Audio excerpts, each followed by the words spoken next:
Okay. So, napapasalamat po tayo muli at binigyan tayo ng ating Panginoon ng pagkakataon na ipahayag ang kanyang magandang balita, lalong-lalo na sa araw na ito. Allow me to greet you all a blessed anniversary of 6 years of God's faithfulness to the Vine and the Branches Marikina. And purihin ng Diyos dahil sa kanyang kagandahang loob sa atin. Yung ating binasang passage today habang pinag-aaralan ko po, even as I look back po sa years na 5 years actually ng ministry ng VBM, I have come to realize how God has slowly and graciously built up His people. Noong 2020, yung ating first anniversary, ang theme natin po ay greatly rejoicing in trials sa 1 Peter 1:6-7. Dahil nga yun yung time na nagta-transition tayo, ninais natin na manatiling tapat po sa Panginoon. Pero during that time as well, ang passage na nag-resonate po sa atin ay ang unang sermon natin in July of 2019 from John chapter 15. Kaya nga ang pangalan natin ay The Vine and the Branches. Sabi ng Panginoong Jesus sa John chapter 15, I am the vine and you are the branches. Dumaan po ang pandemic. Sinubok ang ating pananampalataya, sinubok din ang ministry. And through those difficult times, uulit-ulitin ko, hindi tayo pinabayaan ng ating Panginoon. And yes, those were difficult times. Nevertheless, nandun ang Panginoon, sinasamahan tayo, He has given us wisdom, He has given us the resources needed so that we would go through those trials, that we would continue to depend on Him and glorify Him. We were growing in grace and the knowledge of our Lord and Savior Jesus Christ, and our fellowships were united and strengthened during those times. Natutunan din po natin ang kahalagahan ng pagsunod sa salita bilang patunay ng ating pananampalataya kay Kristo. And today, as it was in biblical times, God continues to call and gather His people. Hence, yung passage natin sa umagang ito, humayo kayo at gumawa ng mga alagad. Ang pinakamalapit po na salita sa ating language today, doon sa salitang disciple, I guess is sa Tagalog, ang ginamit alagad eh. Pero yung concept, it would perhaps be yung student. Pero back then, it was not about learning in classes or lecture halls. Karaniwan, ang ginagawa ng isang disciple ay dumidikit po siya sa isang rabbi or teacher. Kapag nanonood po tayo ng mga movies, especially yung mga Chinese martial arts movies, ang tema ng isang student at saka teacher ay very common. Makita po natin doon ang isang nagpapaturo ng martial arts sa kanyang teacher, didikit siya doon. Teacher, can you teach me your, kung ano man yung style na yun, drunken master ba yun? O snake kung fu ba yun? Ang point doon is dumidikit yung mapapansin natin, lumalapit siya sa isang teacher at doon siya nagsistay. So noong unang panahon, ang ginagawa ng mga students or disciples, kung saan pumunta ang kanilang master, doon sila. Kung ano ang kinakain ng kanilang master, yun din ang kanilang kinakain. Kung saan siya tumutuloy, doon din po sila. Wherever their teacher goes, they go. Ang purpose po nito ay maging tulad nila ang kanilang master in the way he thinks, in the way he walks, in the way he lives. In the case of us Christians, Christ is our master. And as we are transformed into His image, we are also called to follow Him. Sabi nga ni Kristo, ano ang definition niya ng pagiging disciple? If anyone wishes to come after me, let him deny himself, or he must deny himself and take up his cross and follow me. For whoever wishes to save his life will lose it, but whoever loses his life for my sake will find it. Makita po yun sa Matthew 16:24, 25 at saka Luke 9:23. Ang isang tapat na alagad po ay required na iwan ang dati niyang pamumuhay. Kasi sasama siya sa kanyang master eh. Hindi mo pwedeng sabihin na i-retain mo yung dati habang sumusunod ka. Tinatawag po siyang danasin ang hirap at pagtitiis, kasama na rin dyan ang kamatayan, alang-alang sa kanyang Panginoon. Kaya nga ang sabi, if anyone wishes to come after me, he must deny himself and take up his cross. Ang cross dyan ay hindi pagsubok. The cross is a symbol of death ng panahon nila and shame. And when Christ calls His people to Himself, we are prepared to face that. Ngunit hindi doon natatapos. Because in losing our old lives to follow Him, Christ desires to bless us with new ones.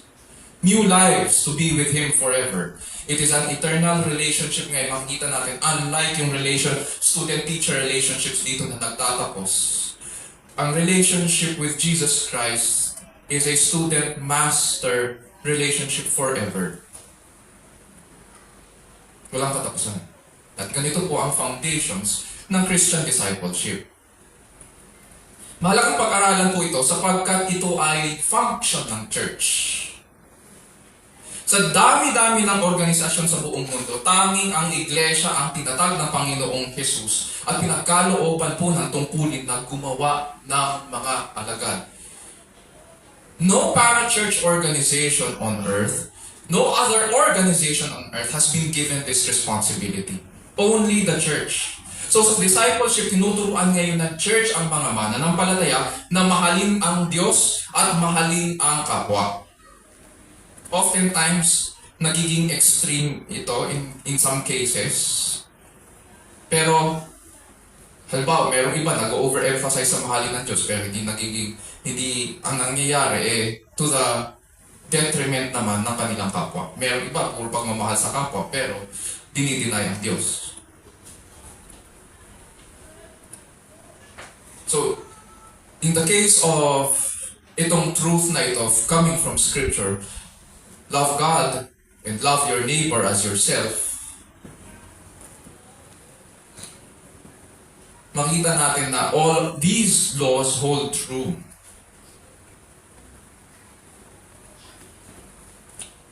At the same time, hinahanda rin sila sa paglilingkod o ministry upang lumago sila sa kanilang pagkilala kay Kristo at mahubog sa kanyang wangis. Hence, ang discipleship happens in a church context. Hindi mo pwedeng sabihin na disciple ka ni Kristo pero hindi ka bahagi sa isang church. May kasabihan tayo, no man is an island. And so hindi ka pwedeng lumago nang nag-iisa lang. Hindi mo pwedeng sabihin na, ako ay tapat na tagasunod ni Kristo pero wala kang kasama. Sa gyera, kapag ikaw ay nag-iisa lang at wala kang kabali-bali, naku, disastrous yan. So, discipleship happens in the church context. Ang pagmamahal natin kay Kristo ay nakikita at napapatunayan sa pagmamahal natin sa ating kapwa.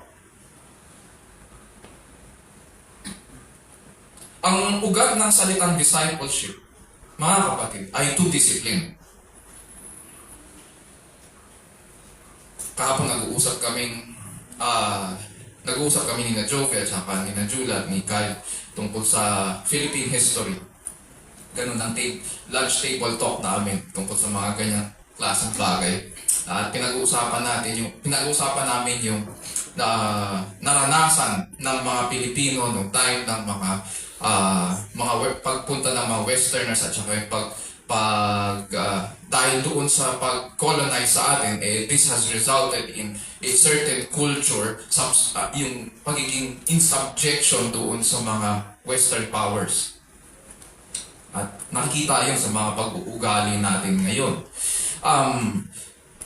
Itong salitang to discipline now, marami sa atin po ay ayaw sa salitang ito. Sigaw tayo ng sigaw na gusto natin na kaayusan. Pero deep in our hearts, deep in our minds, ayaw natin sa salitang disiplina. You cannot put order, you cannot put things to right if there is no discipline. Isip kasi natin kapag disiplina, papaluin tayo ni nanay at ni tatay kung ano man yung pamalo nila dahil may ginawa tayong mali o may ginawa tayong masama. In other words, when we talk about discipline sa pandinig ng Pinoy, punitive ito. May lapat na parusa ang connotation sa atin. But in the Bible, ang pakahulugan, especially sa original language, ang pakahulugan ng discipline is training. Paghahanda po, or pwede rin pagsasanay at pag-aaral. Walang nagiging disciple ni Jesucristo na hindi nagpapasakop po ngayon sa church para magsanay at mag-aral. It is in this sense that the church is a school. Marami nagre-reklamo dyan, ginagawa niyong school at church. It is a school. When you look at the scriptures, ganyan ang pinapakita. And its teachers are the pastors, elders, under shepherds. But all of us are under direct authority of the headmaster, Jesus Christ. Sa ating pag-aaral ngayon, panalangin ko po na mabuksan na ang ating mga isipan sa sinasabi ng Panginoon sa kanyang salita.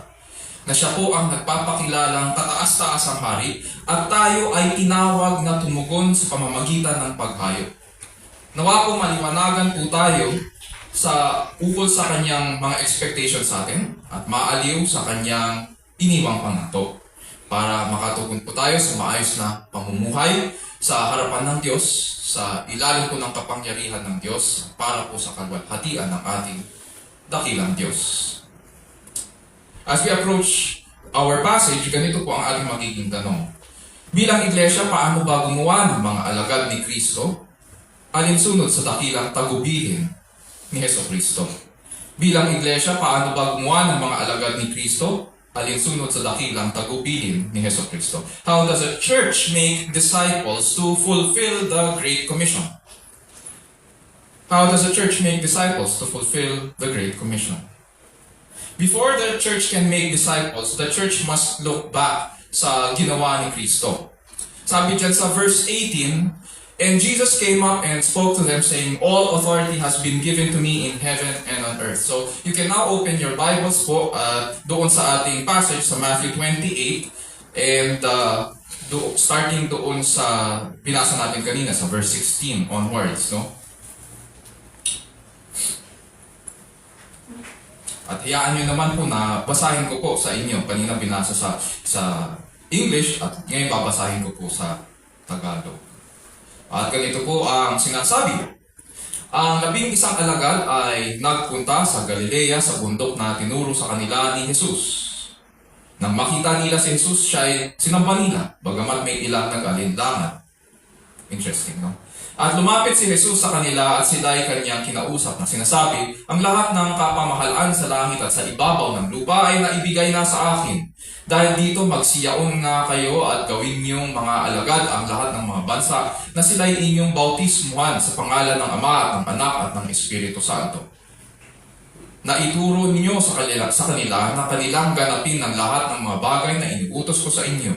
At narito, ako'y sumasa inyong palagi hanggang sa katapusan ng sanlibutan." Ito po ang salita ng Diyos, purihin ng ating Panginoon. Dito sa ating passage, Matthew gives us the purpose that directs our churches to make disciples. Although hindi po binanggit ni Mateo kung sino ang kanyang mga readers, yung kanyang audience, but because of his writing style, pag tinignan po natin, maaari natin sabihin na sila ay mga Hudyo. Yung immediate readers po niya ay mga Hudyo na nakakakilala sa Panginoon mula sa scholars say that most probably itong community na ito ay nasa Antioch of Syria. And they were facing Jewish opposition to the gospel. In other words, itong mga Jewish Christians ay inuusig. Ang sabi ng kanilang mga enemies, isang lapastangan lang yan si Jesucristo niyan. Diyos ang tingin niya sa kanyang sarili. Kaya kung ikaw ay tagasunod ni Jesucristo, kabilang ka rin sa mga lapastangan. mga lumalabag sa kautusan. Natural kasi yung mga Orthodox Jews, at tingin lang po nila kay Jesucristo ay tao. At dahil sa mga ganitong salita, nag-aalinlangan ngayon itong Christian Jewish community na tuparin ang Great Commission.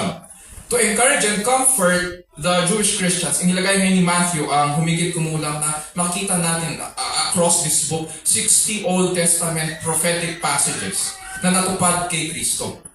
Sa makatuwid itong Mesiyas na pinangakong darating ay walang iba kundi si Jesus. At siya ang nagpapakilala dito sa passage bilang Pangulo ng mission. Nakasanayan po natin kasi na kapag ang dakilang tagubilin ang pinag-aaralan, nagsisimula tayo sa verse 19. Sinasabi natin, ano yun? Go therefore and make disciples. But it doesn't start there. Establish natin yung context. Start tayo sa verse 16. But the 11 disciples proceeded to Galilee, to the mountain which Jesus had designated. Hindi sinabi kung anong bundok yun. Pero, tinuro sa kanila ng Panginoon kung saan sila pupunta. At ang makikita natin dito, 11 na lang kasi wala na si Judas. Namatay na si Judas by this time. Out na siya. And when they saw him, they worshipped him, but some were doubtful. Itong background na ito is fitting sapagkat ang mga alagad ay mga Galileans. At pauwi sila galing sa kanilang pilgrimage sa Jerusalem para sa Passover ng Feast of Unleavened Bread. And we are told nang makita nila ang Panginoong Jesus, may mga nagsisamba at may ilan na nag-aalinlangan. Some doubted. Bakit kaya? Pag inanalyze natin yung passage na ito, tsaka yung grammar, nasa past tense po yung doubt. Sabi ng mga scholars, this refers to itong mga disciples daw na nandito, ito daw yung mga 500 na nandoon, na nakita ang Panginoon sabay-sabay. Kaso hindi sabi ni Matthew na 500 ito. So, medyo questionable yung ganong klaseng interpretation. Reading itong passage na ito, this most probably refers now yung sa 11 syempre, yung mga apostles. And why did some doubt? Parang ganito yun. Habang paakyat ang Panginoon sa bundok, syempre sa malayo, nagdududa sila kung sino yung palapit sa kanila. So they doubted. Kung siya ba, si Jesus ba yun ang nakikita nila na papalapit sa kanila? Nevertheless, nung makilala nila ang Panginoon, anong ginawa nila? Nagpakira pa sila. Yun yung exact language na ginamit dyan. Yung salitang worship dyan, in the original language, ang ginamit ay nagpatira pa. And so when they saw him approaching at nakilala nila siya, nagpatira pa sila sa kanyang harapan. Kaya nga sa susunod na verse, makikita natin, Jesus came up and spoke to them. Nasa taas sila ng bundok, and Jesus came up. At ang Panginoon ay galing sa baba, paakyat, papunta sa kanila. At lumapit siya sa kanila para maniwala sila na siya nga ang nakikita nila. At ano daw ang sinabi sa kanila? Verse 18. Jesus came up and spoke to them saying, all authority has been given to me on heaven and on earth. Ibinigay sa akin ang lahat ng kapangyarihan sa langit at sa lupa. Ano kaya ibig sabihin ng Panginoon dito? We can perhaps look at it this way. Inherent po kasi sa pagiging Diyos ng Panginoong Hesukristo na makapangyarihan siya. No doubt. Dahil siya po ay Diyos, hindi naman turn on ang pagiging Diyos ng Panginoong Jesus. Inherent sa kanyang pagiging Diyos ang pagiging makapangyarihan. Never was there a point na hinubad niya ang kanyang pagka-Diyos. At nang siya ay bumaba upang maging tagapamagitan for his whole life on earth, nagpasakop po siya sa Ama, tulad sa isang alipin. Mababasa natin yun sa Philippians chapter 2. At ngayon, nang mabuhay siya muli, tinanggap niya sa kanyang pagkatao.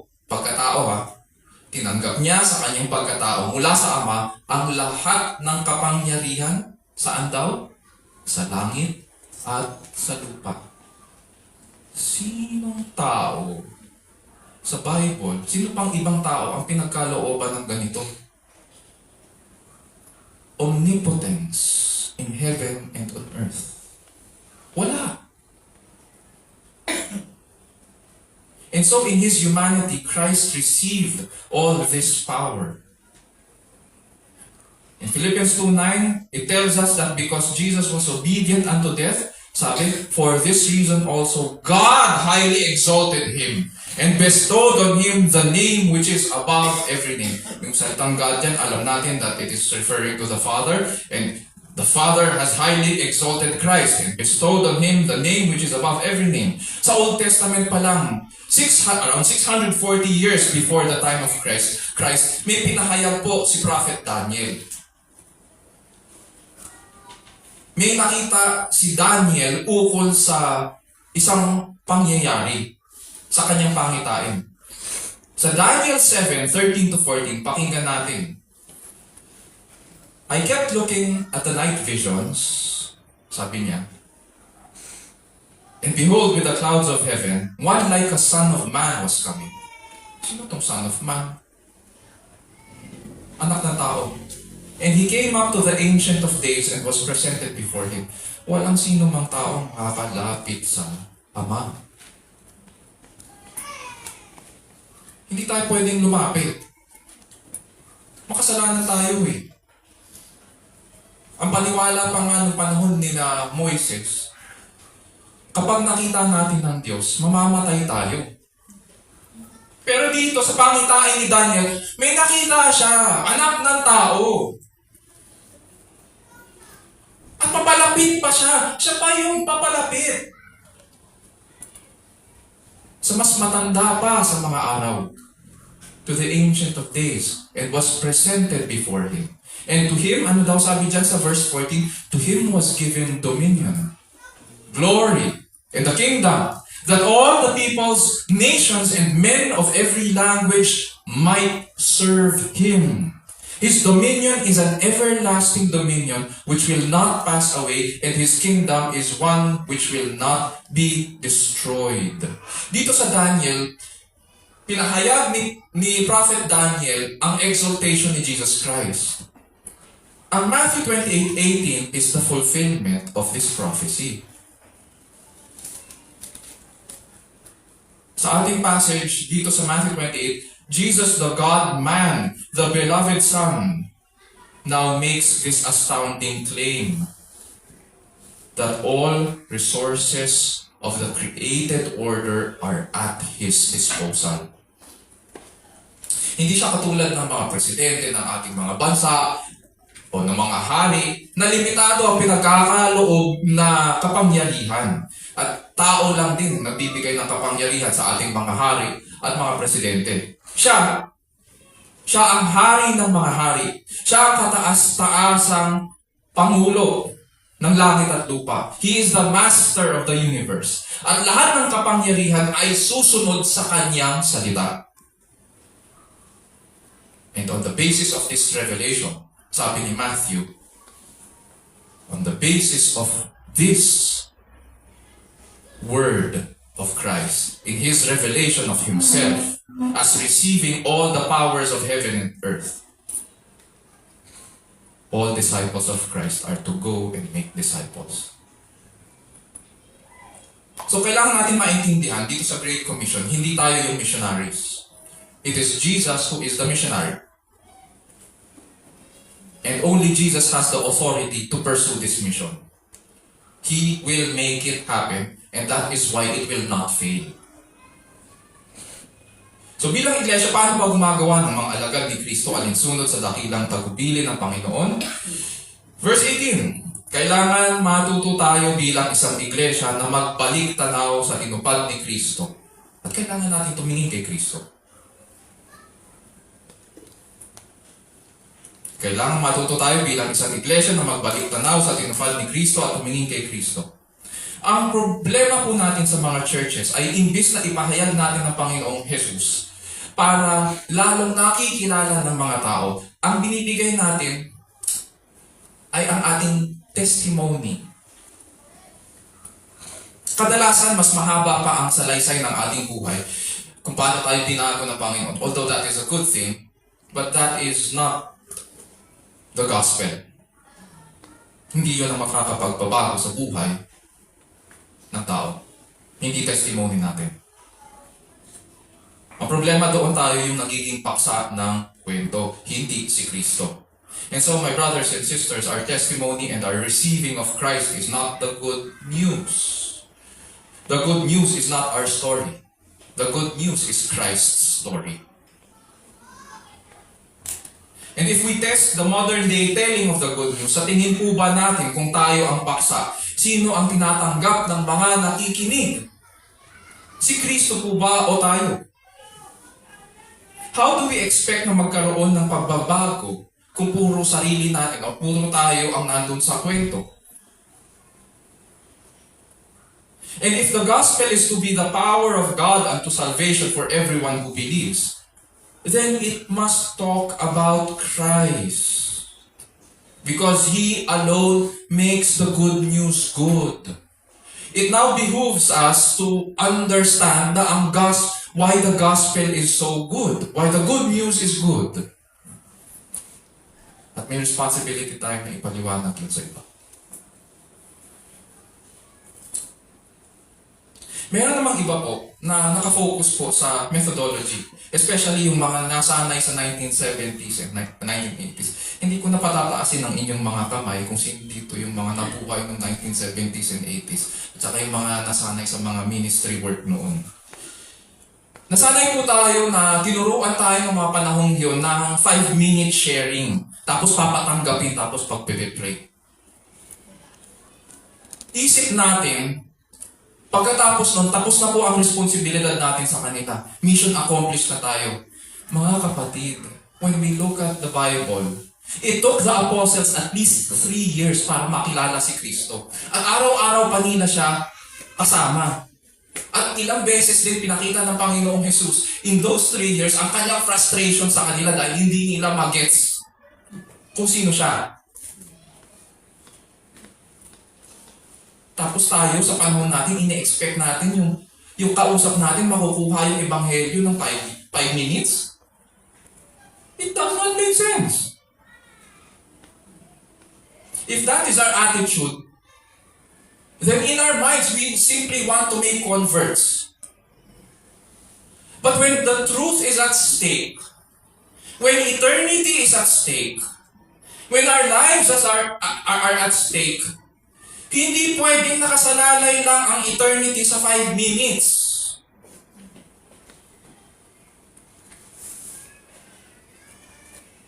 Even kahit ang mga kulto, gumagawa ng mga convert. Pero dito in our passage, we are not told to make converts. God has called us to make disciples. Ang authority sa mission ay si Jesucristo, hindi tayo. Siya ang nagsasabi. Siya ang gumagawa ng disciples niya sa pamamagitan natin. We are being transformed in the likeness of Jesus Christ, in the power of Christ in the gospel. Wala po sa mga man-made methodology. Christ's church should be focused on Christ and His work. Ito ang dapat nating binibigyang emphasis at kinukwento.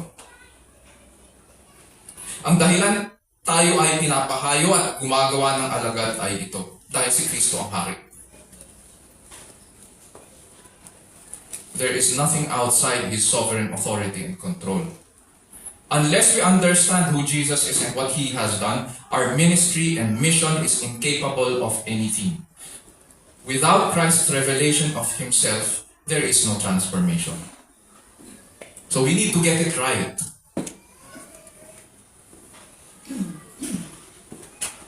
Jesus must first reveal Himself as the Redeemer King, the authority in this mission, and discipleship begins with knowing Jesus Christ. Punta tayo sa verses 19 to 20.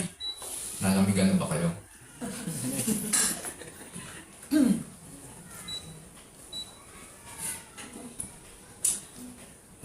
to 20. Pagkatapos ipahayag ni Kristo ang kanyang sarili sa kanila, binigay niya ang dakilang tagubilin. Ito na yung command. Go therefore and make disciples of all the nations, baptizing them in the name of the Father, and the Son, and the Holy Spirit, teaching them to observe all that I commanded you. And so, dito sa two verses na ito, we see the process of how the King of Heaven and Earth will go about His mission of gathering His people. It's all about Christ and His mission of gathering His people. At itong ginagawa natin linggo-linggo, this is a public display of Christ gathering His people. Around the world, on this day, where His people have covenanted to meet with Him and to praise Him, itong gathering is the public display of the kingdom. Dahil siya po ang dakilang misyonero at hari ng mga hari, we now need to listen kung ano yung expectations niya sa bawat isa. Himay-himayin po natin ang passage. Sabi niya dyan, go therefore. Pag nag-aaral po kami, yung mga words, little words matter. Yung sinabi dyan ng Panginoon na therefore, pag pinag-aaralan namin ito, tinatanong namin, what is this here for? What is it there for? So what is it there for ba? Ano ba yung reason? In other words, itong sinasabi ng Panginoon is a conclusion mula doon sa kanyang pagpapahayag ng kanyang sarili. At itong after revealing Himself, when we look at the Bible, when God reveals Himself, it always requires a response from man. Always. And make sure tama ang magiging tugon mo sa harapan ng Diyos. And because Jesus Christ has revealed Himself as the sovereign authority of heaven and earth, ito ngayon ang ine-expect niyang response sa kanyang mga alagad. Ito ang expectation niya. Ito ang dapat niyong tuparin. Dahil siya po ang nag-uutos ng go, binibigay ngayon dito sa verses 19 to 20 ang requirements kung paano tayo tutugon sa kanyang harapan. So as you go, ano daw ang gagawin natin? Make disciples of all nations.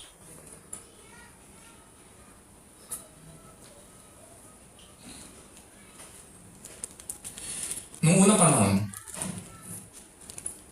ang isang disciple, nabanggit ko kanina kung saan kumakain, kung saan pumupunta ang kanyang master, doon siya.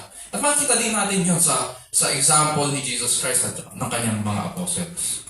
Pero natutulad din ito, if we were to talk about figurative language, natutulad rin ito sa mga baka, sa mga lumaki sa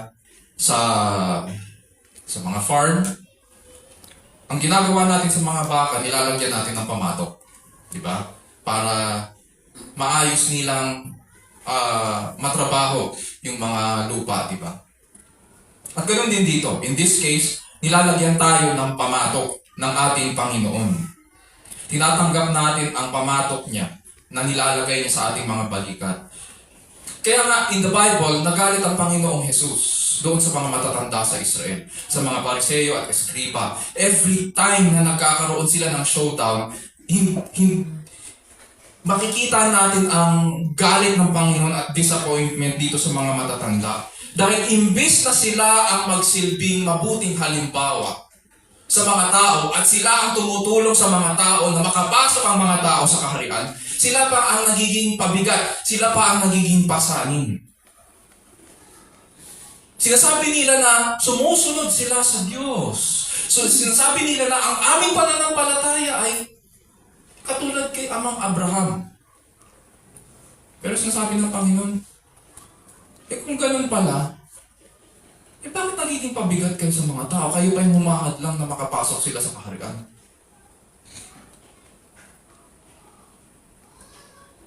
And in contrast to this, Jesus says to His disciples, sa Matthew 11:29, pasanin ninyo ang aking pamatok. Nagpaparinig siya dito sa mga Pharisees. Ang pamatok nila pabigat sa inyo.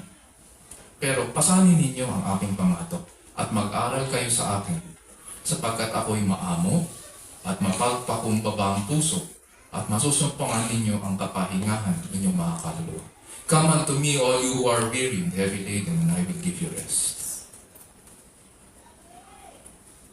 Yung term dito sa Matthew 11 na learn from me, magsiaral kayo sa akin, it is the same root na makikita natin sa Matthew 28:19. Yung sinasabi dyan na gumawa kayo ng mga alagad, itong paggawa ng alagad, Christ expects us to make learners. Learners or disciple na marunong magpasan ng pamatok, maamo at mapagpakumbaba ang puso. Kaya nga di ba every time pag nag-meeting tayo at meron tayong, hindi ko na i-specify yung mga internals natin sa meeting. Pero every time na meron tayong naririnig na konting complaint sa ministry, anong sinasabi ko? May kanya-kanya tayong mga struggles. May mga pamatok tayong buhat-buhat. Pero kasama yan sa ministry. Di ba? Kasama yan. May kanya-kanya tayong laban. Kasama yun. Kailangan natin buhatin yun. And Christ expects us to make learners. Marunong magpasan ng pamatok. So ang mga tagasunod ni Kristo ay nagpapasan ng pamatok. They carry His yoke and they are learners. At hindi mo maaaring sabihin na tagasunod ka ni Kristo pero hindi ka nag-aaral at hindi ka natututo sa Kanya. You cannot. You just can't.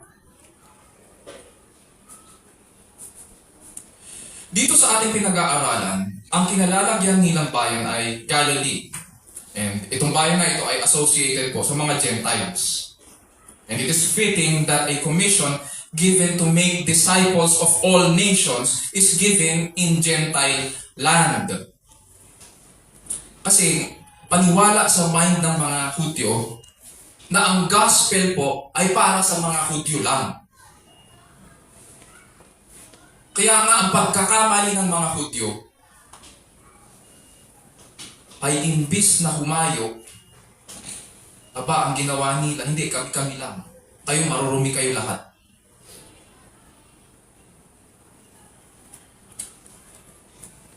Sa panahon natin ngayon, may mga grupo po na nagsasabi na nang magkasala daw si Adan at si Eva, ninakaw daw po ng kaaway ang mga susi ng pamunuan. Maririnig po natin yan.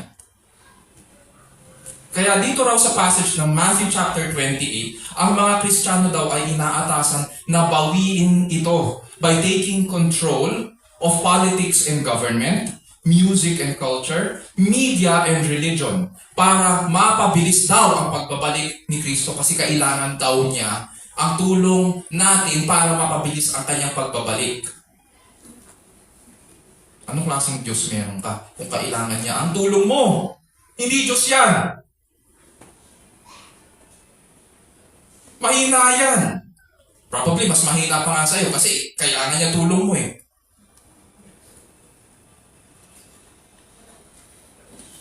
That's false teaching. At saka hindi ganyan ang reading dito. Ang tawag po dyan ay Kingdom Now theology. Or in some circles, ang tawag din dyan ay dominionism. At maraming attracted sa ganyan. But it is unbiblical. Hindi po tayo tinawag na sakupin politically o socio-culturally ang mundo. Kaya nga, especially sa Pilipinas, may mga Christian brothers tayo na nahuhumaling sa pagtakbo sa government. Mayroong pastor dyan. Hindi na kontento sa pagiging pastor, tatakbo. Sasabihin niya, narinig ko ang sabi sa akin ng Panginoon sa aking panaginip. Pwede ko rin sabihin, on the basis of your argument, sinabi rin ng Panginoon sa aking panaginip na hindi kita po iboboto. Di ba?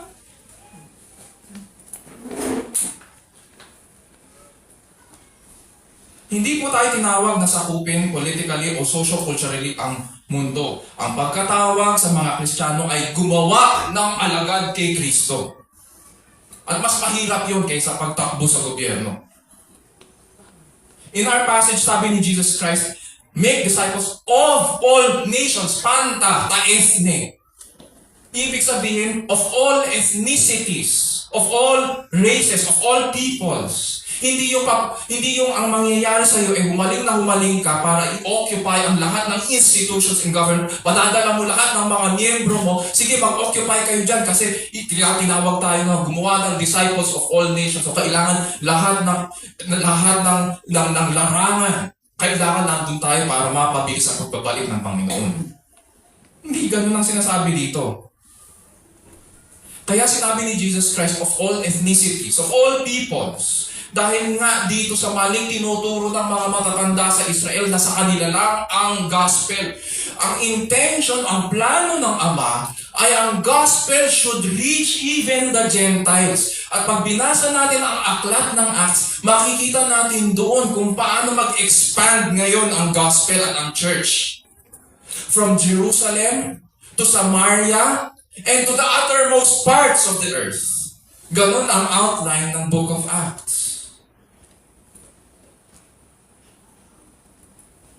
We are to go and make disciples of all kinds of people, including the Gentiles. So, kinokorek ni Jesus ang kanilang bias dito. And how does He want us to make disciples? He gave us tools to make disciples. Tools for public ministry. Ano yung tool na ito? Tingnan natin yung first tool. Proclaiming the gospel. Balikan lang natin ang theme ng learning from Christ, just as He revealed Himself sa kanyang mga alagad bilang hari ng mga hari. So we should also proclaim Him.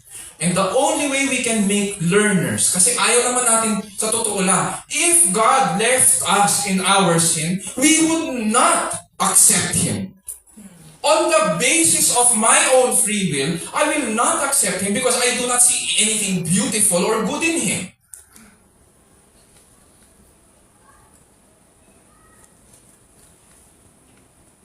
If God left me in my sin, but He did not. He did not.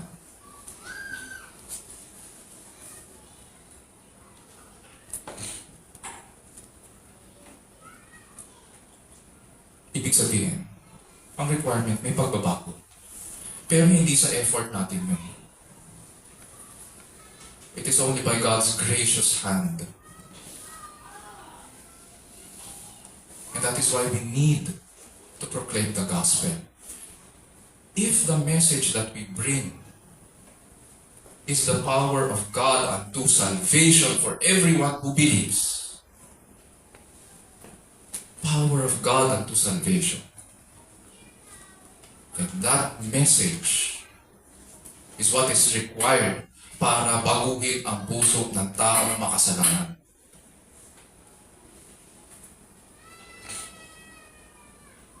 That is the only way we can make learners. It must point men, sinful men and women to Christ. And we fulfill this by proclaiming the gospel or the good news. Minsan iniisip natin siguro, Pastor, paano kaya? Paano yung pagtanggap nila? Hindi po yun yung mensahe. Response yun. Paano kaya yung pag-pray nila ng sinner's prayer? Response pa rin yun.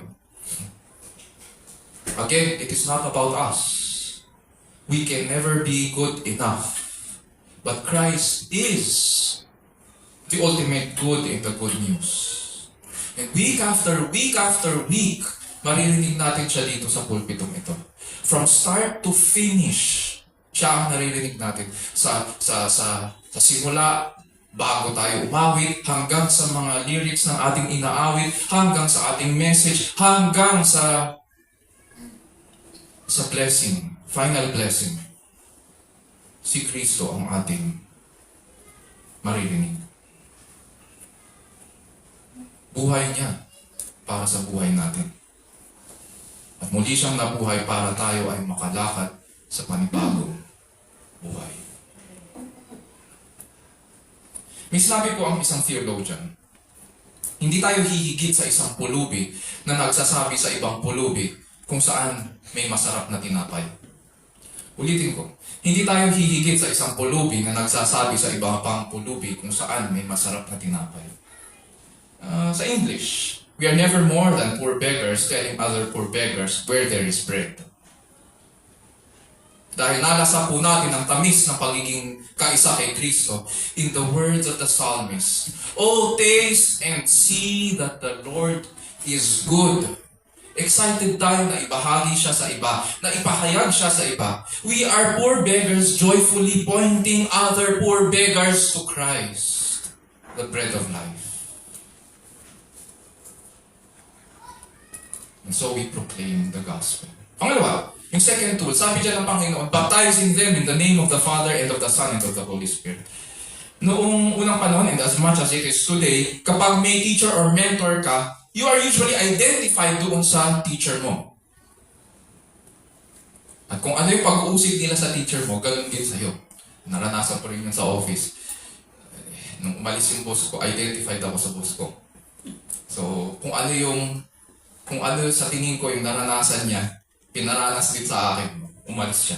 So anyway, ganun ang nangyayari. We are identified with our teacher. Ang baptism po, or bautismo, is a public proclamation of identifying with the teacher. In this case, our teacher is Christ, and we are identified with Him. But it is interesting how Christ tells us how we ought to baptize in making disciples. Sabi niya, how do we baptize? In the name of the Father, and the Son, and the Holy Spirit. Yes, si Kristo po ang nagli-lead ng mission. Yes, He is the one instructing us na mag-baptize. Pero dito, He tells us how. Command ito. Ano sabi niya? In the name of the Father, and the Son, and the Holy Spirit. And so, hindi dapat tayo lumilihis dito. In the scriptures, anong sinasabi dito ni Jesus Christ? It's as if He's telling them, oh, I'm the one leading this mission. I am the head of the church. I am the missionary. I am your Lord.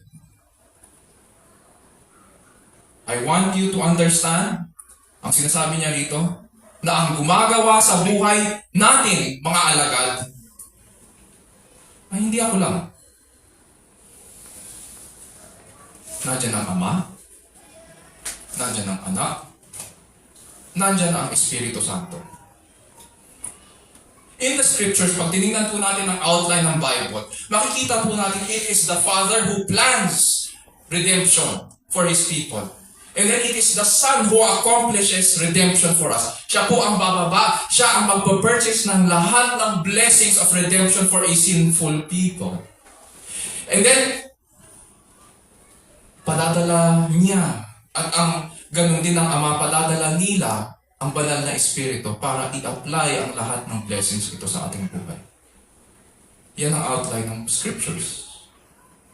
So ang bautismo ay unang-una gawain ng Diyos sa Panginoong Jesus at pangalawa ay ang ating tugon dito sa bautismo. Third tool. Sabi niya dyan, teaching them to observe all that I commanded you. Observe lang natin. Sabi po ba ni Kristo, teach them to know the Bible. Hindi. Sabi niya, teach them to observe all that I commanded you. Hindi niya sinabi, although to know what is written is part of the commission, but it does not end in knowing. Ang goal ng Panginoong Hesus ay hindi knowledge. Ang goal ng Panginoon ay isabuhay natin ang Kanyang salita.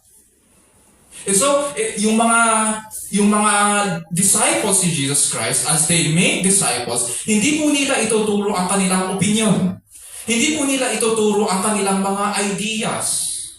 Ang ituturo po nila ang lahat ng inuutos sa kanila ni Kristo. At tuturuan po nilang sumunod ang mga bagong alagad sa mga alituntunin ni Kristo.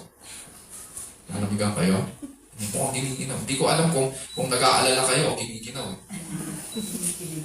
Siguro dapat magkaroon tayo ng ministry ng mga kumot, tsaka mga short, tsaka mga sweater. Maganda yun.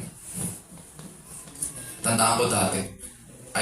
I-break ko lang. Tandaan ko dati. Nagre-reklamo tayo na mainit. Di ba? Ngayon naman, malamig, may reklamo pa rin. Okay, we praise the Lord, nevertheless. We praise the Lord for His provision to VPN. Hindi po niya sinabi na ang end goal natin ay knowledge. Oh, surely knowledge is part of the Great Commission, pero hindi yun yung end. Ang sinasabi niya, ituro natin sa kanila ang salita ni Kristo. Lahat ng kanyang itinuro. At ano daw, turuan din silang sumunod. Mahirap po yun. Mahirap. Kaya makita natin sa Gospels, sa pagtuturo ng Panginoong Jesus, there were times na na-frustrate rin siya sa kanyang mga alagad. Pero all in all, it was all about teaching them to observe. And so, dito sa third tool na binigay niya, na teaching them to observe all that I commanded you, this is what we must understand. Sa isang disciple po, naiintindihan niya that all the words of Christ, all His words for all of life. All His words for all of life.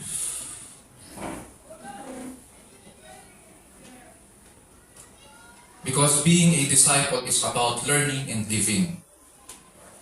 Natuto po sila on field. Pinanood nila ang Panginoong Jesus kung paano magturo. Pinanood din nila siya kung paano niya tinuro ang mga mahihirap na doktrina at paalisin ang mga huwad na alagad. Yes, nagpaalis din ng Panginoon. How did He do that? By teaching hard doctrines. Because men can't accept hard truth. They will reject it.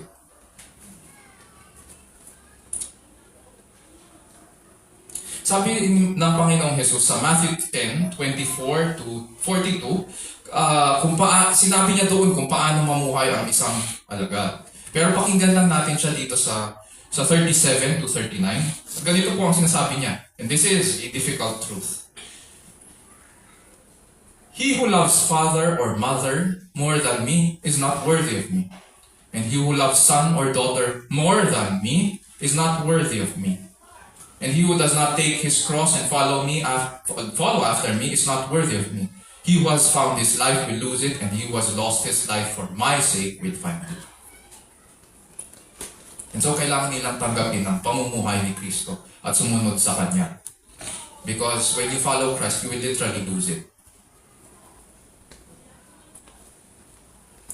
All the comforts, all the conveniences that you have imagined for yourself, you will literally lose it. All the ambitions that you have. Because ang magiging ambition mo in life is Christ glorified. And literally, buhat-buhat mo ang kamatayan wherever you go. At nakita natin ito in church history kung paano sila pinakalat sa mga leon. Yung ibang mga tapat sa Panginoon.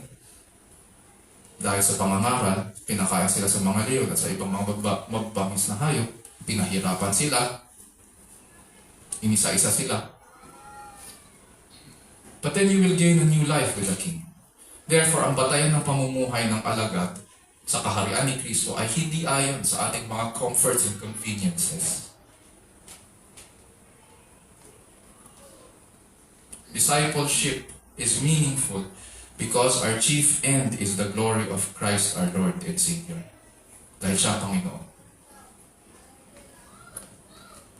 Sabi nga, He must increase and I must decrease. So dito sa verses 19 to 20, so paano ba gumawa ng alagad? Verses 19 and 20, number 2, gumawa ng alagad sa pamamagitan ng mga kaloob na kagamitan para sa public ministry. Gumawa ng alagad sa pamamagitan ng mga kaloob na kagamitan para sa public ministry. Or we make disciples by using the tools of public ministry that Christ gave us. Ang problem po natin today is that we think evangelism and discipleship are two different things. Pakita pa nga natin sa ibang mga churches may ministry of evangelism. Dito merong ministry of discipleship. Maglalagay ka pa ng head ng ministry ng evangelism, merong ilalagay ka rin ng head ng discipleship. But here in the scriptures, especially dito sa instruction ng Panginoon sa kanyang mga alagad, we do not see that. Yung ganong klaseng distinction.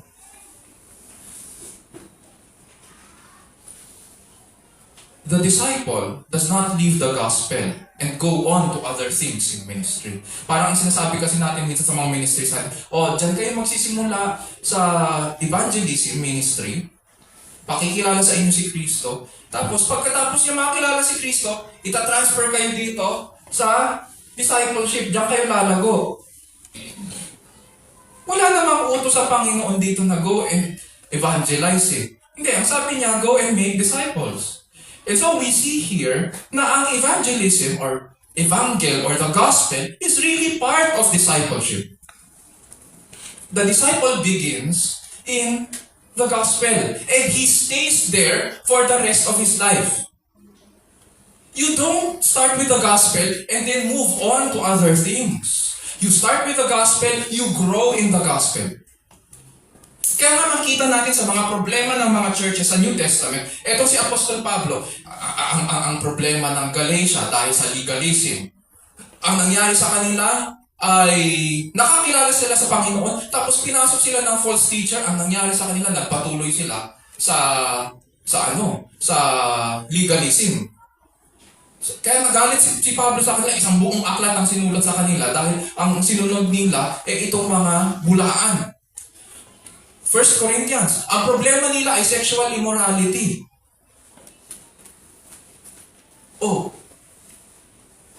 Anong ginawa ni Pablo? Kinorekt sila. Paano sila kinorekt? Lahat ng churches na may problema noong panahon nila, itong 1 Thessalonians, nagpapapaniwala kasi sa mga chismis na dumating na daw si Jesus. At naiwan sila. Ayan, kaya may 1 Thessalonians 4. Bakit kayo naniniwala sa mga chismis? Paano yung mga unang namatay? Paano na? Paano nga ba? So, kino-correct sila. And how does Paul correct them? He leads them back into the gospel. Back to the gospel. We need to go back and look at Jesus Christ. For your sake, for your spiritual health, go back to the gospel. For your maturity. Minsan akala natin practical tayo. On the other hand, akala rin natin spiritual tayo. Akala natin nakikinig tayo o nagbabasa lang tayo ng mga opinion ng mga tao. Yun pala, ang pinapasok na natin sa ating mga isipan ay mga maling katuruan nila. The believer should be taught not only to begin with the gospel but to stay and mature in the gospel. He is to learn the ABCs in the gospel hanggang sa umabot siya sa punto na alam na niya, why do I believe what I believe in the gospel? Isa sa mga hardest questions na sagutin ay yung question na why. Evangelism is part of discipleship and it continues for the rest of the disciples' life. Ang goal po ng discipleship ay hubugin po tayo sa wangis ng ating Panginoong Jesus. Hence, ang disciple po ay hindi seminar, hindi po ito programa, hindi rin ito proseso na may iba't ibang baitang at kapag natapos ka sa isang antas, bibigyan ka ng certificate. Sa Bible, ang discipleship ay panghabang buhay because it is about growing in Christ-like maturity. It is about learning and keeping in step with the Master, with our teacher. At susunod tayo sa kanyang yaba. Literally, where he walked. Noong 1980s, may kanta sila. Ano yun? Footprints in the... Alam, di ba? Alam na natin ngayon, di ba? Pero ang problema sa kantang yun, napaka-romanticized. Simply, when we read the Bible, kung saan umapak ang Panginoon, doon ka umapak. Yung kinakanta na yun, kasi lang sinasabi na nakita ko may isang set ng mga yapa. Tapos dito, nakita ko, wala na. Ano na? Yun pala, binuhat daw ako. Di ba? Tama pa ako? Romanticized. Hindi ganun ang pinapakita sa Bible. We are told to walk where Christ walked. That is discipleship. Susunod tayo sa kanyang yapa. It involves developing new habits. And new disciplines of grace, discovering and developing new gifts for service, at itong mahirap, paninindigan sa pananampalataya, sa panahon ng pagsubok. Nandyan din po ang pakikipaglaban upang supilin ang ating mga pagnanasa. Nandyan ang tanggihan ng ating mga sarili. Nandyan ang i-expose ang maling gawain na nagtatago sa mga magagandang salita. Nandyan ang patayin ang ating kasalanan araw-araw na humahad lang sa ating pananatili sa pagbuhat ng krus o ng pamatok na binigay sa atin ng Panginoon.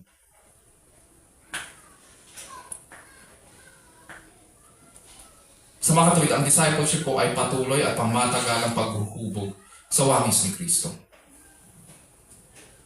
A whole transformation of life that is centered on Jesus Christ.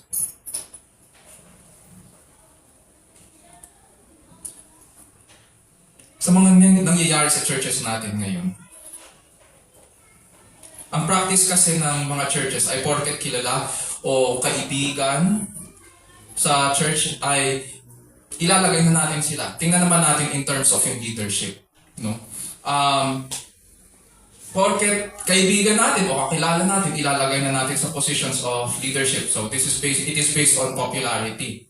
Ang iba naman, porket maraming alam sa doktrina o marunong at naging teacher sa isang kilalang liberal o secular na paaralan, gagawin siyang leader ng church. Dahil mukhang nakikitang matalino. Meron namang iba kung ginagawang leader ay para hindi na lang umalis sa church. In other words, ginagamit ang leadership para sa inadequate discipleship. Ang solution, leadership. Tapos isang araw na lang, magigising na lang ang buong church, nagkalat na pala ng lagim itong mga leaders na ito. Dahil hindi sinunod ng church ang mga biblical qualifications for leadership. Meron namang ibang leaders na naging leader, tama naman ang qualifications, pero takot sa conflict. Takot sa pag-confront. Marami sa mga Pilipino ganyan. Yun yung pinag-uusapan namin ng isang araw tungkol sa kultura ng Pinoy. Ayaw natin na nagko-confront. Meron ba sa atin na gusto ng confrontation? Wala. And yet, we must confront problems. And because ayaw natin ng confrontation, ayaw natin magdisiplina. Ayaw natin mag-correct, kesyo makasalanan. Merong mga churches ako narinig na ganito ang attitude. And ayaw namin, hindi kami worthy na magdisiplina ng miyembrong nagkasala kasi makasalanan din kami. In the first place, mga kapatid, itong ganitong klaseng attitude ay hindi makikita sa scriptures. Hindi porket makasalanan tayo ay iiwan na natin ang ating tungkulin ng pagdidisiplina. Does not follow na porket makasalanan tayo dahil tayo nagkakasala, hindi tayo magdidisiplina. Hindi tayo inatasan na iwan ang ating responsibilidad. Kung ganun pala, para saan pa ang Matthew 18:15-17? Na binigay ng Panginoong Jesus, if your brother sins against you, nagbigay siya ng ilang levels of discipline. Bakit pa inutos ng Panginoon yun? Kung ganun lang din ang magiging attitude natin. At doon sa application nito sa mga churches, especially sa Corinth, sa 1 Corinthians chapter 5, na ang background ay paghatol. Yung panahon kasing ito, ayaw kasi mag-judge. Ayaw ko mag-judge kasi ganyan. Bakit sila inuutos ni Pablo na pwede kang mag-judge righteously? At yung 1 Corinthians 5 ay paghatol sa sexual immorality at yung mga kabarkada nito na nanggugulo sa loob ng church. Bakit pa binibigay yun? Because in the end, part ng discipleship ay ang pag-aayos internally ng leadership at mga problema ng churches. Part yun. Ang lunas para sa mga problema na kawalan ng discipleship at kakulangan ng discipleship sa church ay hindi leadership. It's still discipleship. Kaya ang mga may tungkulin sa leadership ay dapat nagpapakita ng maayos na pagkaka-disciple sa kanila at maging tapat kay Kristo. Which leads us to verse 20. B. Pagkatapos ibigay ng Panginoon ang kanyang tagubilin, nag-iwan siya ng pangako. And it is one of the sweetest, sweetest promises, lalo na kapag naitay natin ito sa Old Testament. Sabi niya, Lo, I am with you always, even to the end of the age. Anong significance nito? It drives our purpose. It drives us. Because God is faithful. And He has proven Himself to be so to His people. Then we can trust Christ to be faithful as well. Sa Old Testament, when God commissions His people, His presence goes with them. Sa Exodus 3:12, pakinggan po natin ang kausap dito ng Panginoon si Moises. Sabi po niya, and He said, certainly I will be with you, and this shall be the sign to you that it is I who have sent you. When you have brought the people out of Egypt, you shall worship God at this mountain. So commissioning ito ni Moises, at ang sabi ng Panginoon kay Moises, I will be with you. And this shall be a sign that it is I who have sent you. At nang kinausap din ng Panginoon, later on namatay si Moises, ang pumalit ay sino? Si Joshua. Kinausap din ng Panginoon si Joshua. Sa Joshua 1:5, verse 5 at saka 9, sabi din ng Panginoon sa kanya, no man will be able to stand before you all the days of your life, bago sila pumasok sa Canaan. Just as I have been with Moses, I will be with you. I will not fail you or forsake you. Have I not commanded you? Be strong and courageous, do not tremble or be dismayed, for the Lord your God is with you wherever you go. Dito sa ating passage, ganun din ang sinasabi ng Panginoon, I will be with you. And just as I have been with Moses, just as I have been with Joshua, just as I have been with my people, wherever they went, I will be with you. Pero it is much better than the Old Testament. Kasi ang sinasabi ng Panginoon, I will be with you always, even to the end of the age. It is so much better than the Old Testament. Hindi ito short-term promise.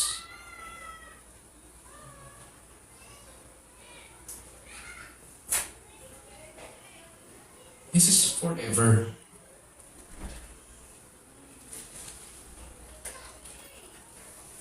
Jesus understands that this is a difficult task. And so this extraordinary mission requires an extraordinary master. Kaya nga, when we participate in this mission, hindi tayo loners. From start to finish, the great teacher will be with his people so that they accomplish kung ano yung pinagkaloob sa kanila. Because this is Christ's mission, hindi niya iiwan ito. And so what do we find here sa verse 20? How do we make disciples? Verse 20b, pangatlo, manalig kay Kristo habang tinutupad ang kanyang bilin. Manalig kay Kristo habang tinutupad ang kanyang bilin. Place our confidence in Christ as we fulfill our mission. Siguro naiisip natin, how is it possible, Pastor, na that Jesus would leave His disciples and yet at the same time say to them, I will be with you always. Matatandaan po natin na pinangako niyang ipadadala ang banal na Espiritu. Sa John 14:26 to 28 at ganun din sa John chapter 15. At binuhos niya ang Espiritu sa kanila doon sa upper room sa Acts 2 upang manahan sa kanila. Sa John 14:28, sabi ng Panginoon, you heard that I said to you, I go away, and I will come to you. Sinabi niya ito pagkatapos niyang ipahayag na ipadadala ng Ama ang banal na Espiritu. And a chapter later, sinabi niya na siya ang magpapadala ng Holy Spirit. In other words, this third person of the Trinity proceeds both from the Father and the Son. The Holy Spirit is Christ's Spirit. And therefore, He can claim, I will come to you after He goes. Kaso marami sa mga churches ngayon ang umaasa na lang sa mga programa at iba't ibang mga man-made strategies. Meron pa nga akong alam na church na may marketing department. Ano yan? Bakit gusto mo umapila sa katauhan? Gusto nila mag-market ng services. Ina-advertise nila yung ministry nila as if the ministry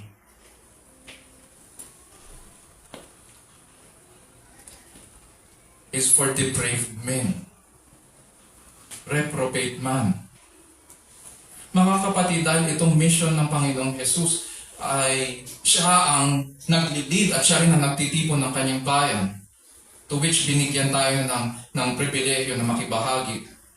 Hindi ba dapat we should place our confidence in His Word through which the Spirit teaches us from? Ang ministry ng Holy Spirit is God's Word to us. This is where the Spirit teaches us from. And so, hindi ba dapat dun tayo nakadepende? Hindi mag-iimbento tayo ng kung ano-ano sa ministry katulad ng marketing department para sa church. As a church, we need to learn to faithfully depend on God's written word and what Christ has prescribed in making and growing His people. Linggo-linggo, buwan-buwan ang ginagamit ng Panginoon para tawagin tayo sa Kanya, para tipunin tayo, para patibayin tayo, para palakasin tayo. It is the ordinary means of grace na makikita natin week after week dito sa ating iglesia. Ano ba yung sinasabi kong ordinary means of grace? The reason why it is ordinary is because every week nakikita natin yun. At ano tong ordinary means of grace? Nandyan ang preaching and teaching of the word, nandyan ang mga pananalangin, nandyan ang bautismo, nandyan ang Lord's Supper. Yun yung ginagamit ng Panginoon para palakasin at makagawa tayo ng mga disciples. Ang isa pang problema ay yung kaisipan natin na mayroong mga tinatawag na mga half-baked Christians. Or pumapayag tayo na professing Christians. Pero dito sa definition ng Panginoong Jesus, meron ba talagang half-baked? Meron ba talagang professing Christians? Ang sinasabi sa atin ng scriptures is either sumunod ka kay Kristo o hindi. There is no half-baked, there is no professing panlabas na Kristiyano. Akala nila Kristiyano sila and partly to blame na rin ay yung mga preachers na nagpapalaganap nito. Pero when we look at scripture, wala yan. They make itong mga problema natin ngayon is because we make people believe na porket nag-pray lang sila ng isang panalangin noong bata sila o nag-attend sila ng isang church o evangelistic program o na-baptize lang, binigyan na sila ng assurance of salvation kahit nagpapatuloy pa sila sa kanilang mga layaw at sa sarili nilang kalooban. Walang pagnanais, walang pananabik sa salita. Walang pagmamahal sa kapatiran sa pananampalataya. Walang balak na sumunod, maging tapat sa salita ng Panginoon. Walang pagbabago. Instead of self-denying, Christ-following discipleship, ang makikita at maririnig natin sa kanilang mga bibig at gawa ay self-following, self-promoting, Christ-denying excuses. Bihag pa rin po sila sa kanilang mga kasalanan.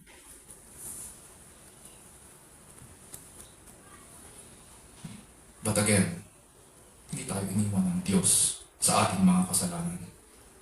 And I pray that as Christ is preached, makita natin ang kagandahan niya.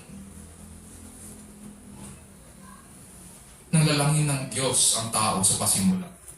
Binigyan niya 2 time at tungkulin. And at the same time, itong tungkulin ito ay kanyang pagpapala rin sa tao. And this is what gives man joy. Kasi ito yung purpose niya for living. Sabi niya sa Genesis 1:28, be fruitful and multiply, and fill the earth and subdue it. Adam was supposed to listen to God and glorify Him while ruling the earth. Pero anong ginawa ng una nating magulang? Nakinig ba siya sa salita? Ang pinakinggan niya ay yung kanyang asawa. Ginawa niya mas mataas yung kanyang asawa kaysa Diyos. At yung kanyang asawa naman, imbis na makinig, hindi naman kasi nagsalita si Adan eh. Ang pinakinggan ng kanyang asawa, mas mababa pa sa tao. Ahas. Kaya si Eva sanay na mang-ahas. Hindi, totoo yun. It is within kung ano yung naturalesa ni Adan, yun ang makikita sa mga kalalakinan ngayon. At kung ano ang naturalesa ni Eva, yun din ang makikita ang kasalanan ng kababaihan ngayon. At dahil kay Adan, pumasok po ngayon ang kasalanan sa mundo. Dahil sa kanyang kapalpakan. At sa pamamagitan niya, lahat tayo ay nagkasala. If we are left in our sin, sisirain po natin ang mundong ito, sisirain po natin ang ating mandato, sasamantalahin natin ang ating tungkulin, bababuyin po natin ang ating kapwa, lalapastanganin natin ang Diyos na gumawa sa atin.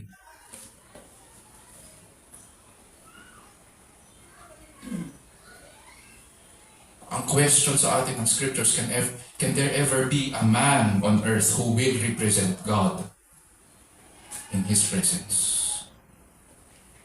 The Bible tells us yes. God did not leave His people. At nagpadala siya ng pangalawang Adam. The second and last Adam. At napagtagumpayan po niya ang kaaway na later on, ni-reveal in the pages of Scripture, yung ahas na yun pala ay yung kaaway. At napagtagumpayan rin itong second Adam, ang kamatayan. Namatay siya para tubusin tayo sa ating mga kasalanan. At nanatili po siyang tapat sa Ama hanggang kamatayan. At dahil sa Kanya, God is now gathering for Himself a new obedient humanity from every tongue, tribe, and nation. Tinupad niya ang hindi kayang gawin ng unang Adan. At ang pangalan po niya ay Panginoong Jesus. At hindi siya papalpak sa kanyang mission. Siya po ang namumuno sa mission at dahil tagumpay siya laban sa ating kasalanan at sa kamatayan, magtatagumpay rin siya sa kanyang mission. Walang haadlang sa kanya. At darating ang araw na matutupad rin ang panalangin at inaasam-asam ng bawat isa na nagmamahal sa Diyos. My dwelling place shall be with them, and I will be their God, and they shall be my people. Darating ang araw na magiging totoo yun. And so how should we now respond to Christ? How do we respond to Him? And what does it look like sa ating ministry? Unang-una, we need to receive teaching and equipping from faithful teachers. Pag tinignan po natin ang application nito sa mga churches, paano ginawa ni Apostol Pablo, sabi nga niya sa Ephesians 4, pakinggan na lang po natin. And he gave some as apostles, and some as prophets, and some as evangelists, and some as pastors and teachers, for the equipping of saints, for the work of service, for the building up of the body of Christ. And so, He wants the saints, He wants you and me to be equipped for ministry work and built up. And all of us need to be discipled, lahat tayo. Because we came from a background of sin. And at the same time, nakikipaglaban tayo sa kasalanan. So, kailangan natin na meron tayong kabady-body. Natutulong sa atin sa pananalangin na mag-check sa atin from time to time. Hindi tayo kukonsintihin. Kadalasan kasi, naghahanap tayo ng kaibigan na gusto natin na kukonsintihin tayo eh. Gusto natin kapag nagka-problema tayo, kakampi siya sa atin agad. Hindi tayo kukonsintihin. Kailangan maturuan tayo, kailangan makorek tayo, kailangan natin ng tulong. We need someone to help carry the load. At dahil tayo sumusunod kay Kristo, we are being built up in Christ. Marami pong examples in the Bible na mayroong mga body-body at mga may mentorships. Halimbawa na lang, si Joshua ay minentor ni Moses. Si Eli, minentor niya si Samuel. Si Samuel, minentor sino po? Si King Saul, at saka si King David. And the list goes on ito hanggang sa New Testament. Makikita rin natin in the age of the church fathers. Si Apostle John, sino ang minentor niya? Si Ignatius, the pastor of Antioch, at si Polycarp, bishop of Smyrna. So kailangan po yun. Kailangan po natin ng body-body. Turn ko lang yun. Pero you get the point. Pangalawa, we need to disciple our families. Noong unang panahon, nagsimula po ang ministry work sa mga tahanan ng mga Kristiyano. Ministries were like this. Merong house, nagsisimula sa mga house churches. At dito sa loob ng tahanan, bukod sa kanilang mga kamag-anak, kasama rin nila ang ibang mga empleyado na mga sambahayan.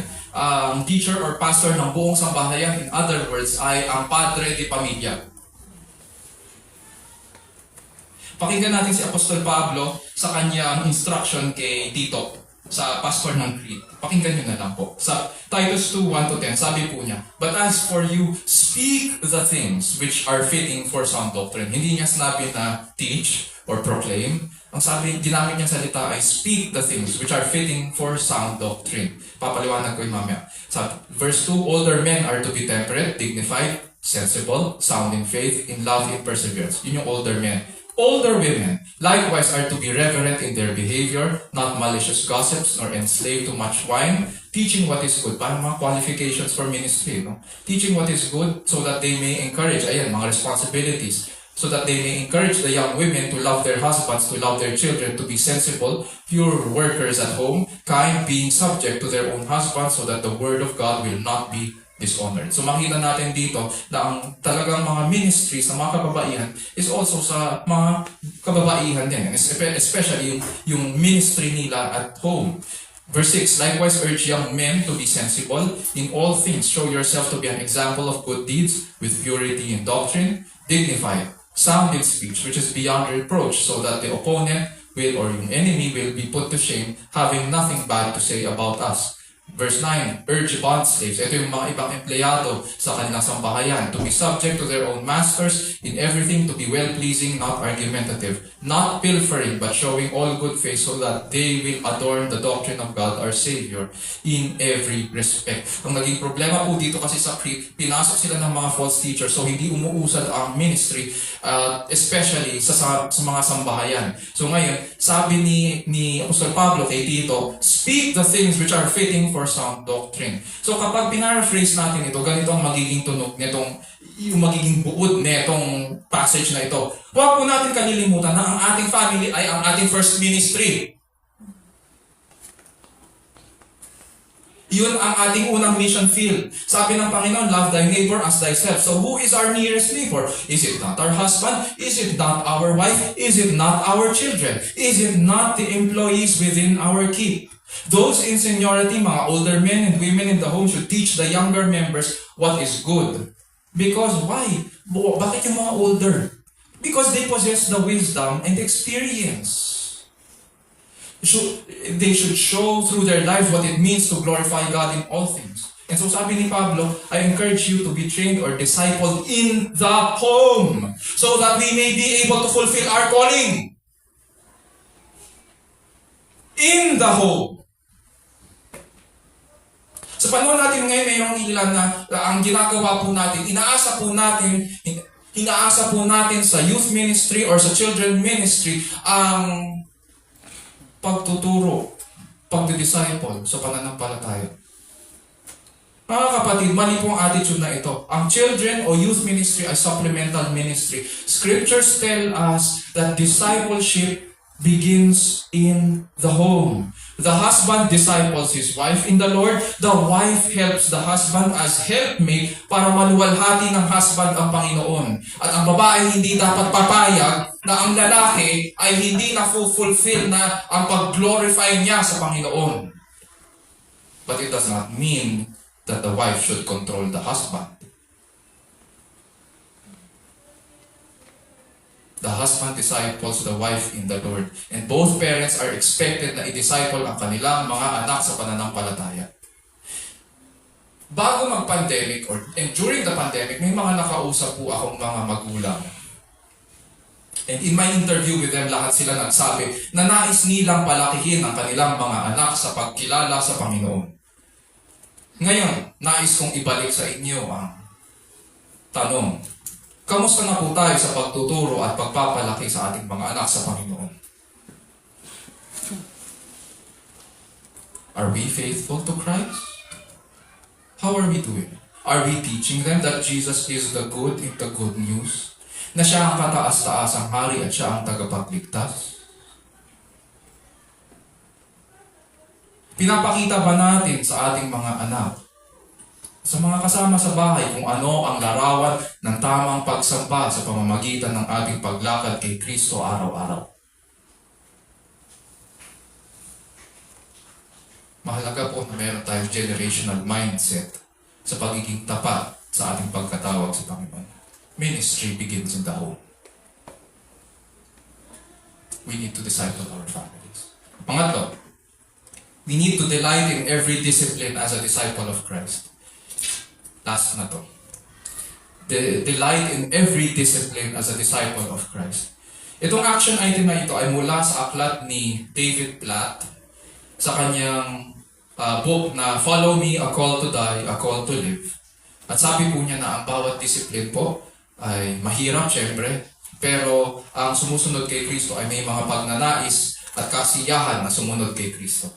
Pakinggan lang natin siya. Sabi niya, when we delight in something, we declare our delight. Pinagsisigawan natin ito. When we adore someone, we announce our adoration. Why do disciples of Jesus make disciples of Jesus? Certainly the answer is not because we are forced to, nor is it because we are guilted into doing so. The clear and simple motivation is a disciple's passionate longing to see more and more people know Jesus. For when our thirst has been eternally quenched by the infinite goodness, greatness, grace, mercy, majesty, strength, and sufficiency of God in Christ, we will excitedly and eagerly tell all who are thirsty where they can be satisfied. Making disciples of Jesus is the overflow of our delight in being disciples of Jesus. So lahat ng sumusunod kay Kristo ay nasisiyahan kay Kristo at pinagsisigawan niya ito. Mga kapatid, tumingala tayo sa langit at purihin ng Panginoon. Ang Great Commission ay mission ng ating Panginoong Jesus, and He will accomplish it because He is the sovereign authority in heaven and on earth. And so ang pagiging tagasunod ni Kristo ay nagsisimula sa pagkilala kay Kristo ayon sa kanyang pahayag ng kanyang sarili. At dahil pinagkalooban niya tayo ng privilege na makibahagi sa kanyang gawain ng pagtitipon ng kanyang kawan sa pamamagitan ng paggawa ng mga alagad, bilang tugon dito sa kanyang tagubilin, kailangan po nating magbalik tanaw sa tinupad ni Kristo at tumingin kay Kristo. Before the church can make disciples, we must look back at Christ's work and look to Him as He has revealed Himself in Scripture. At doon pa lamang tayo makakagawa ng alagad sa pamamagitan ng mga kaloob na kagamitan para sa public ministry. And so binigay niya po sa atin ang pangangaral ng Ebanghelyo, ang pagbautismo sa ngalan ng Ama, ng Anak at ng Espiritu Santo, at pagtuturo sa kanila na ganapin ang lahat ng iniutos ni Kristo na siyang ating natatanggap linggo-linggo, buwan-buwan sa pangangaral ng salita, sa mga pananalangin, sa bautismo at sa banal na hapunan. And therefore, we make disciples based on these tools that He has given us. And syempre, pangatlo, as we fulfill our commission, we are to hold His promise like the saints of old. Manalig tayo kay Kristo habang tinutupad ang binilin. Be comforted, Christ follower. Dahil siya ay tapat sa kanyang mga pangako, alalahanin natin, panghawakan natin itong mahigpit na sasamahan niya tayo hanggang sa marating natin ang kanyang kaharian. This is how we go, therefore, and make disciples. Isa puso natin ang mga bagay na ito at iukol po natin ang ating sarili sa tapat at dakilang Panginoon. Tayo mo na naman.